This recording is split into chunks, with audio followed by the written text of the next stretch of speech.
वांगं चांगलं भाजल्यानंतर त्याची सालं काढून घ्यायची आणि नंतर त्यात कांदा, सांबार, तिखट, मीठ घालायचं. हे असं साधं भरीत.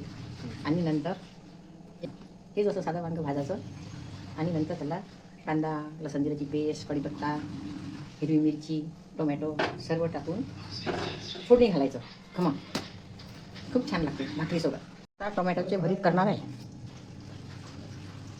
टोमॅटो अर्धे चिरून घ्यायचे आणि ते तेलामध्ये फ्राय करायचे. चांगले नरम फ्राय झाले टोमॅटो घ्यायचे, चिरून घ्यायचे चांगले स्वच्छ धुवून आणि ते चांगले फ्राय करायचे. अजून लसूण भाजताना त्यात लसूण, कांदा, सांबार सर्व टाकायचा. नरम शिजल्यानंतर ते चांगले बारीक करून घ्यायचे आणि नंतर त्याच्यात तिखट, मीठ वगैरे टाकून चवीला छान लागते.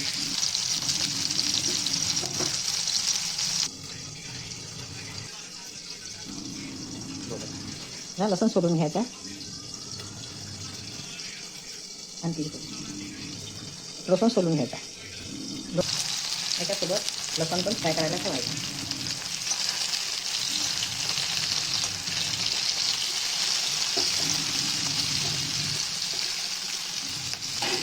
आणि हिरवी मिरची पण 2 तुकडे करून टाकायचे. ते पण चांगले वाफायचे.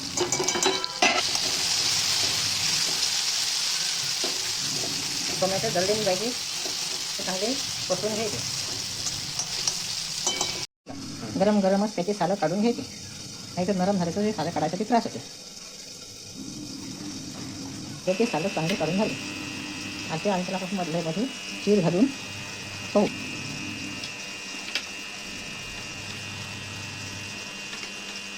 बोलू का आता आतमध्ये काही पिडलेलं वगैरे आहे का ते पाहायचं.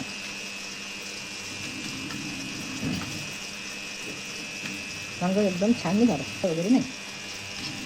आता ते चमच्याने छानपैकी बारीक करून घेऊ.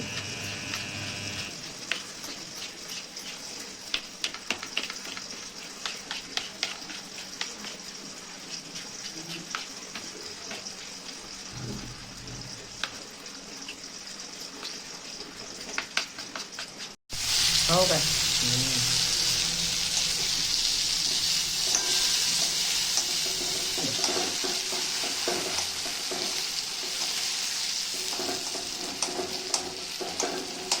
कोथिंबीर टाकली.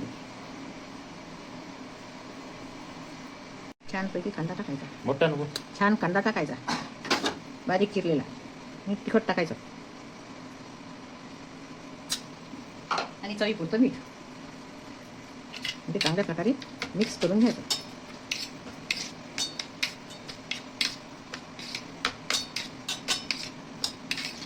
कोणी कोणी या वांग्याच्या भरीताला वाफ पण देते.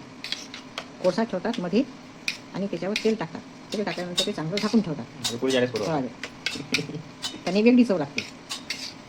झालं आपलं वांग्याचं भरीत मस्त लागते. आपलं वांग्याचं भरीत जेवायला तयार.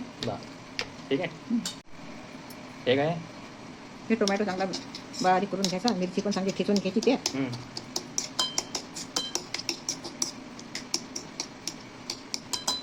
आणि त्याच्यात थोडीशी कांदा टाकायचा, थोडी सांबार घालायचा छान, थोडं तिखट घालायचं आणि थोडं चवीपुरतं मीठ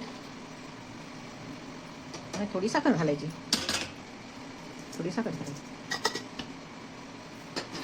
काढून घ्यायचं.